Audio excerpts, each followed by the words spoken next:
Non sempre capita di poter girare al Mugello completamente in solitudine. Ancora meno se lo si fa in sella alla nuova moto di serie più veloce mai sfornata da Ducati. O meglio, loro, lì dietro, gli ingegneri, dicono così. Ma sarà vero? Per verificarlo ci armeremo di cronometro alla mano per un confronto diretto sulla stessa pista tra la vecchia V4S e la nuova incredibile V4S. E la cosa pazzesca è che già solo a guardarla le differenze le vedete ben bene. Ah, e cosa ancora più importante, ovviamente, oltre alla stessa pista, stesse gomme e stesse condizioni. Aver inserito il molto discusso forcellone bibraccio sarà servito a qualcosa? Oggi sono qui al Mugello per scoprirlo. Andiamo.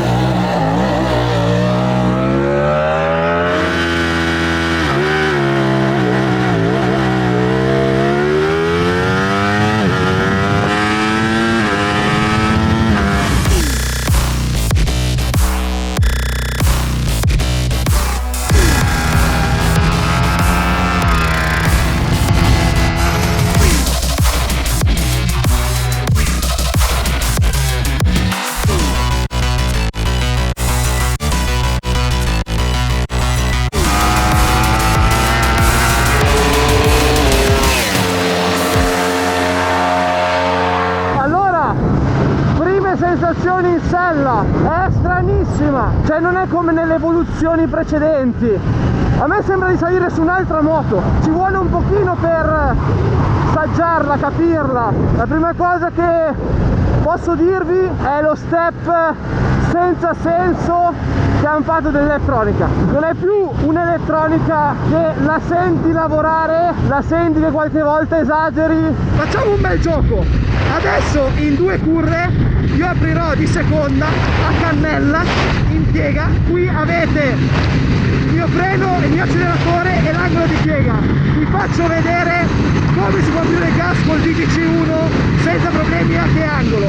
È impressionante. Seconda, si entra dentro, 55 gradi più o meno, full gas. Impressionante.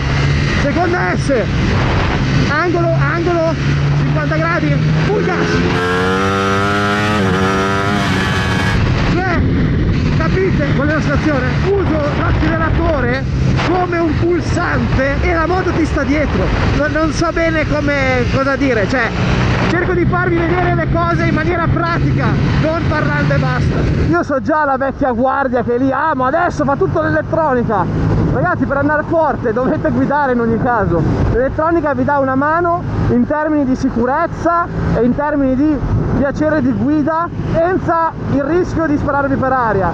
Ma io da pilota posso dirvi che è impressionante perché non la senti più lavorare, cosa che invece sulla versione precedente si avvertiva particolarmente. E non vi ho parlato dell'altra figata atomica. Cioè in ABS1 abbiamo un sistema che frena col freno posteriore al posto nostro per aiutarci fino a centro curva a tenere la corda, e lo senti proprio, è incredibile. Per quelli che dicono io il freno posteriore non riesco a usarlo, basta, adesso la moto va anche quello. E tu dici ma no, ma servirà solo per gli amatori. No, col cavolo, perché noi piloti ci serve un pelo di aiuto in inserimento per scaricare l'anteriore mandando un pochino di traverso al posteriore, e questa moto lo fa, guardate.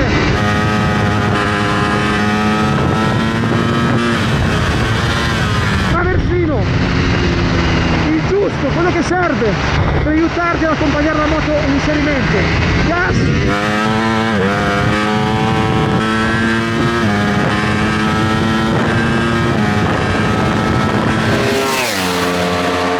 Dato che in moto con vento, casino eccetera eccetera non si possono fare mega discorsi, il punto focale della moto nella guida, che secondo me è un salto quantico, voglio cercare di spiegarvelo qui in studio con tutta la calma del mondo. Il grosso salto di qualità, proprio quella cosa che quando ci sali in moto dici cavoli, cioè lo senti subito, è che se il V4S vecchio per farlo girare dovevi un po' essere un maiale con il gas, per dirla sinteticamente, quindi a massimo angolo si deve essere molto aggressivi col gas per rompere il grip e far girare la moto. Con questa nuova V4S è tutto molto più semplice, perché quell'azione di aprire il gas per far voltare la moto, che era fondamentale col modello vecchio, dato che faceva fatica a girare e nel momento in cui bisognava aprire il gas eravamo ancora puntati verso l'esterno della curva, qui non succede, perché la moto a centro curva gira maledettamente meglio. Quindi possiamo rialzare la moto prima, possiamo appoggiare il gas in maniera più sicura perché abbiamo meno angolo di piega, insomma tutto più semplice e molto meno stancante. Ma qual è la cosa incredibile? È che se nel passato giustamente veniva detto sì, ma queste robe qui le può fare un pilota, la moto in questo modo può essere sfruttata solo da chi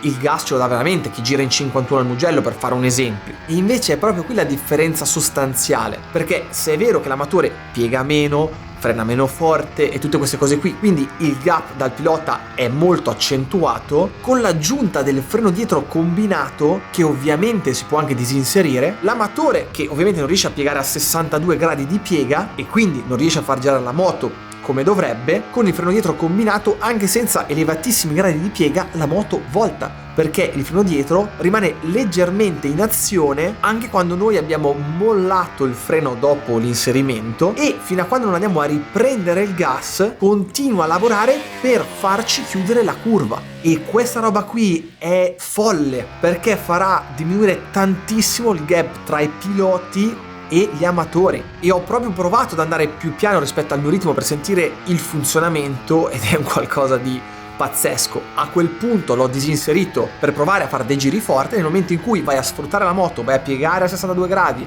e tutto il resto, la moto volta perché è migliore ciclisticamente, tutto quello che abbiamo detto. In breve, a ogni nostro livello la moto ci viene incontro. Devastante.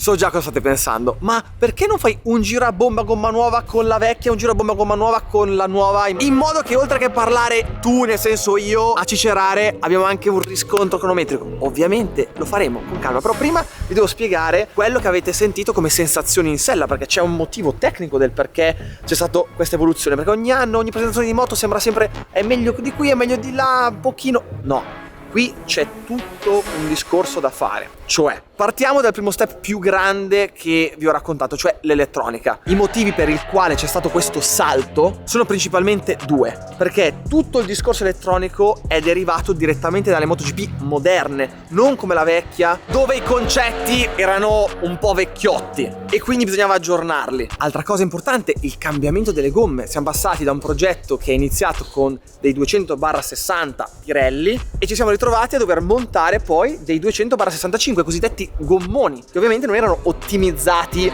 per il V4S vecchio. Invece qui c'è stato uno studio esattamente come MotoGP, che la moto viene costruita e pensata per l'utilizzo di certe gomme, ed è anche per questo perché lo step è stato così grande. E adesso mi dite sì, ma cosa cavolo è cambiato alla fine? Ragazzi, praticamente tutto. Porcione bibraccio, ma l'avete già visto. Telaio anteriore completamente rivisto, perché nel momento in cui vai a cambiare la zona posteriore, anche l'anteriore necessita di uno stravolgimento molto più flessibile rispetto al precedente. Sospensioni Öhlins riviste versione 3.0, quindi un altro step in avanti. Tutte le calibrazioni elettroniche, ABS rifatte da capo, e difatti la sensazione in sella è incredibile. L'antimpennamento ti lascia a 5 cm da terra, la moto galleggia, non ha quegli strattoni che ben conosciamo in quelle elettroniche che funzionano male. Ma insomma, se il traction avete visto come funziona, che posso fare 30%, 100 come un interruttore e non succede niente, potete ben pensare come funziona tutto il resto. Altre chicchettine, il link del mono, anche quello rivisto completamente. Nuove pinze Brembo, e sono le prime ad andare su una super sportiva, poi probabilmente in futuro andranno anche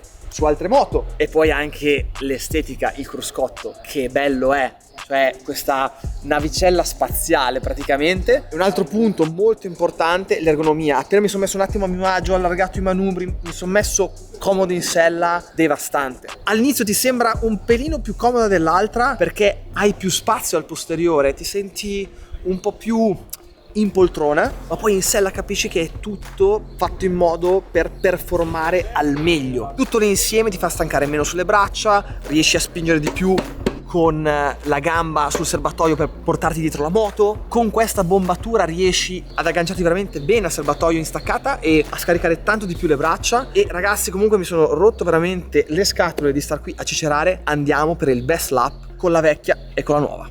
Vamos.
Considerazioni finali, ragazzi. Che giro! Io mi aspettavo un 55, di sicuro non un 54, con un sorpasso e anche un errore. Avevo una gomma, di sicuro a conoscerla un attimino meglio e ad avere una seconda possibilità si poteva fare un pochino meglio, però sì, 54,6, 54,5 con una moto, con lo scarico originale, fai vedere euro 5 più. Non so che potenziale possa avere a metterla a posto per te e soprattutto potendoci lavorare dietro con un attimo di motore, geometrie e via dicendo. Con la V4S vecchia, voglio essere sincero, potevo spingere un po' di più, però si era alzata un attimo la temperatura perché era mezz'ora dopo, quindi magari diamogli un 3-4 decimi di respiro, ma sarebbero stati comunque 7-8 decimi di differenza. La percezione è proprio di una differenza marcata, e per un pilota dove i decimi sono importantissimi parliamo di ere geologiche tra una e l'altra, senza contare che non è neanche il giro secco ma la facilità con la quale poi puoi replicare la tua prestazione.